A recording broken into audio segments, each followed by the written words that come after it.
샬롬, 이동춘 목사입니다. 오늘도 여러분의 삶이 주님의 평안으로 가득하시길 기원하며 하나님의 말씀을 나누겠습니다. 오늘 주시는 말씀은 출애굽기 21장 1절로부터 11절의 말씀입니다. 이 말씀 중에 1절서부터 3절까지 읽겠습니다. 내가 백성 앞에 세울 법규는 이러하니라. 내가 히브리 종을 사면 그는 6해 동안 섬길 것이요 7째 해에는 몸값을 물지 않고 나가 자유인이 될 것이며, 만일 그가 단신으로 왔으면 단신으로 나갈 것이요 장가 들었으면 그의 아내도 그와 함께 나가려니와. 아멘. 출애굽기 21장 1절로부터 11절 말씀을 본문으로 자본의 세상에서 그리스도인의 책무라는 제목으로 말씀을 나누도록 하겠습니다. 본문은 종에 관한 법입니다. 주인이 자신의 종을 어떻게 대해야 하는지에 대한 지침입니다. 그런데 이 지침을 통해 우리가 발견하게 되는 것은 은혜의 논리입니다. 2절, 3절을 보면 히브리인 종을 사게 될 경우 주인은 그를 6년 동안은 일을 시킬 수 있지만 7년째에는 자유인이 되게 해야 합니다. 종살이는 종신제가 아닌 6년짜리 노동계약입니다. 노동착취가 아닙니다. 여기에다 홀로 왔으면 홀로 나가지만 6년 사이에 결혼을 했으면 함께 나갈 수 있습니다. 종에 대한 이러한 지침은 당시 고대 근동사회에서는 찾아볼 수 없던 탁월한 은혜의 제도였습니다. 당시는 노예제도가 일반적이었던 시대였고 종신제였습니다. 인격적 취급은 상상도 못할 때였습니다.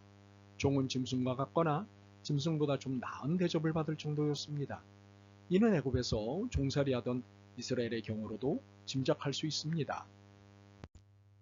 이처럼 종은 재산의 일부로 여겨지던 시절에 6년만 일을 시키고 7년째 되는 해에는 자유인이 되게 하라는 것은 파격을 넘어 혁명이었습니다. 이는 오늘의 현실에서도 혁명입니다.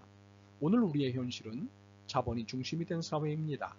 자본 혹은 자본가가 사회의 핵이자 권력입니다.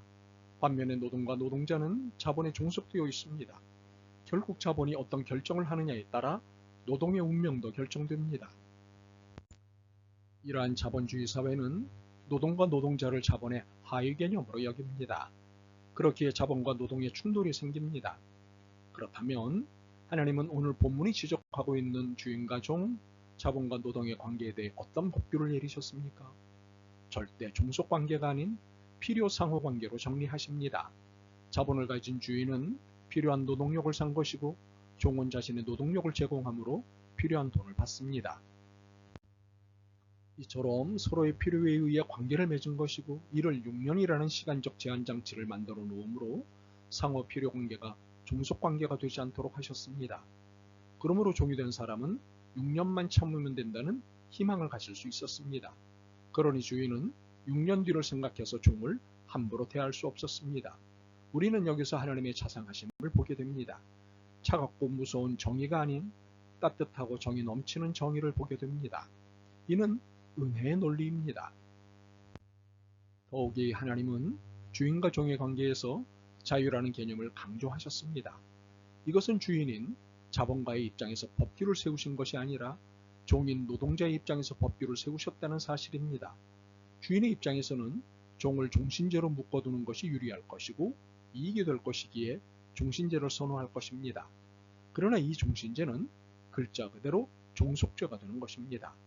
여기에는 자유나 구원이 있을 수 없습니다. 이러한 인간의 본성을 아시는 하나님이 자유라는 개념으로 종속을 구원하신 것입니다.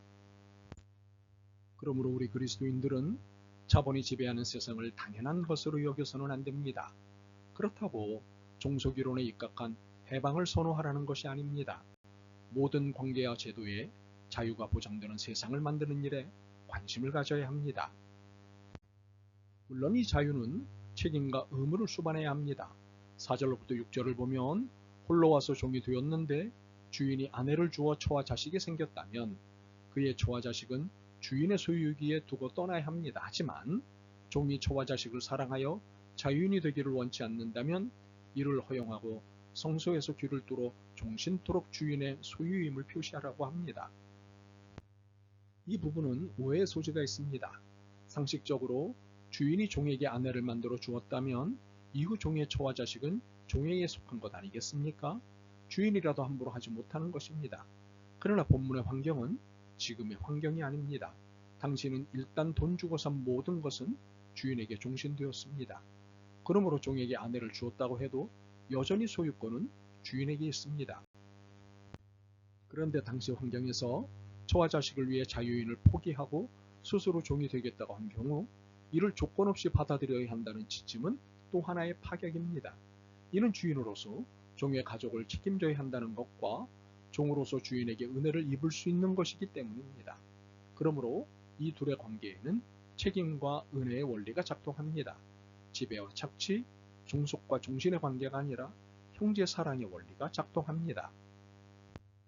그렇다면 자본이 중심이 되어 주인 노릇하는 세상에서 살고 있는 그리스도인을 향해 하나님께서 이렇게 말씀하시는 것입니다. 자본의 논리를 따라 사람을 대하지 말고 은혜의 논리, 사랑의 논리를 따라 사람을 대하라.